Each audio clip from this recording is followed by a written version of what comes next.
구독과 좋아요는 큰 힘이 됩니다. 댓글로 여러분의 경험도 나눠주세요. 여긴 몇 평이야?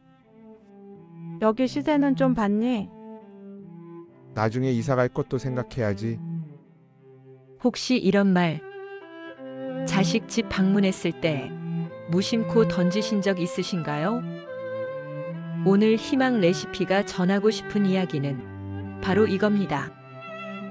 관심과 간섭은 한 끗 차이라는 것.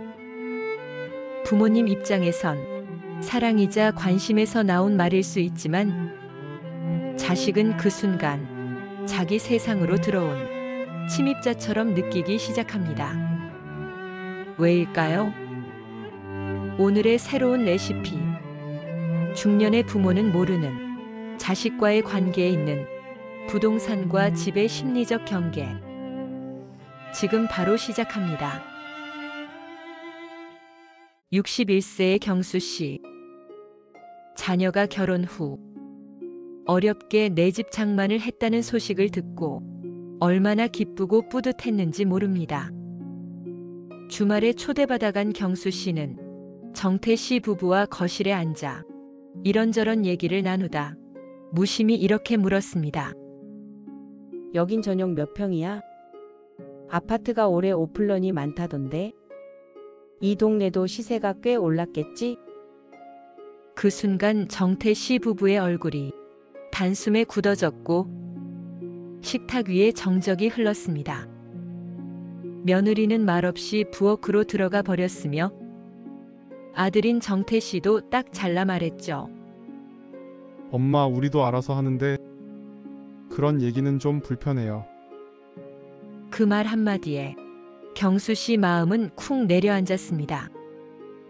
내가 뭐 어쩌자고 물어본 것도 아니고 궁금해서 물어본 건데 정색하네.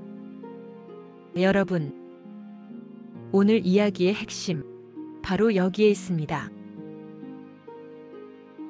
부동산 이야기의 함정, 관심인가 간섭인가? 우리 중년의 부모님들께 말씀드립니다. 부동산 이야기는 요즘 자식 세대에게 가장 필요한 주제 중 하나입니다. 왜냐하면 집은 단순한 공간이 아니라 자식 세대의 프라이버시 존이기 때문이지요. 내 재정 상태, 내 라이프 스타일, 내 가심비 기준, 이 모든 게 집이라는 공간 안에 담겨 있습니다.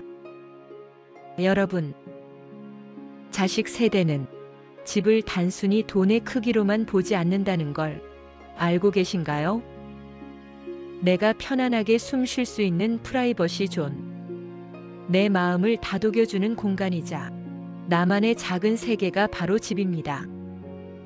그런데 부모님이 부동산 얘기를 꺼내는 순간 자식은 이렇게 느낍니다. 우리 집을 돈으로 평가받고 있다. 이게 바로 착한 관심이 간섭으로 오해받는 지점입니다. 관계 피로도를 높이는 대화들은 따로 있다. 자식 세대가 요즘 특히 예민해하는 이유 중 하나가 관계 피로도입니다.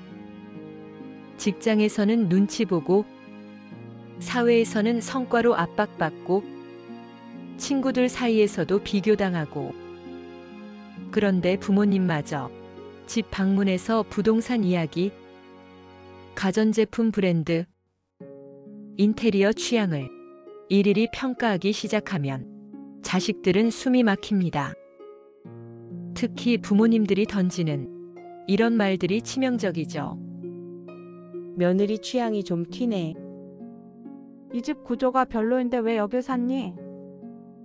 그래, 얼른 열심히 해서 다음에 큰 평수 가야지. 이런 말들이 자식의 마음에 상처를 남기고 부모 자식 사이의 관계 주가를 급격히 떨어뜨립니다. 왜 부모님은 이런 얘기를 할까? 우리 부모님들은 자식들이 항상 잘 되길 바라죠. 내가 경험한 것들을 알려주고 싶어서 그래. 맞습니다. 부모님의 마음은 늘 그렇습니다. 좋은 것은 많이 경험하고 나쁜 것은 피하길 바라는. 하지만 문제는 세대 간 집에 대한 가치관 차이입니다.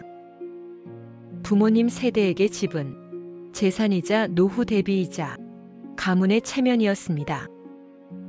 하지만 요즘 자식 세대에게 집은 가심비의 영역입니다. 비록 작은 공간이어도 나의 프라이버시를 지켜주는 아지트이자 심리적 안정을 주는 공간이죠. 그런데 부모님은 그 공간을 평수, 시세, 대출로만 계속 물어보니까 자식들은 힘들어집니다. 부모님 눈에는 우리 집이 결국 돈으로만 보이는구나. 이것이 바로 오늘 이야기의 핵심입니다. 착한 관심과 미련한 간섭의 차이. 부모님의 말 한마디는 자식에게 큰 힘이 되기도 하지만 때론 벽을 쌓게 만들기도 합니다.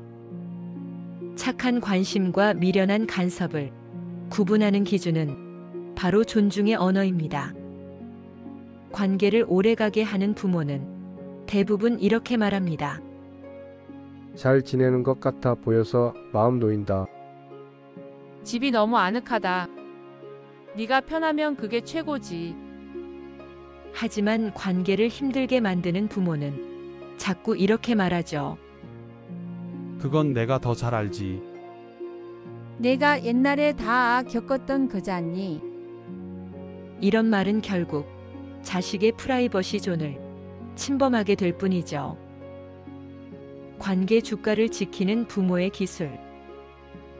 그렇다면 우리 중년의 부모님들은 어떻게 해야 할까요? 어떻게 해야 자식의 걱정을 표현하되 관계 거리는 지킬 수 있을까요? 자식과의 현명한 거리 지키기.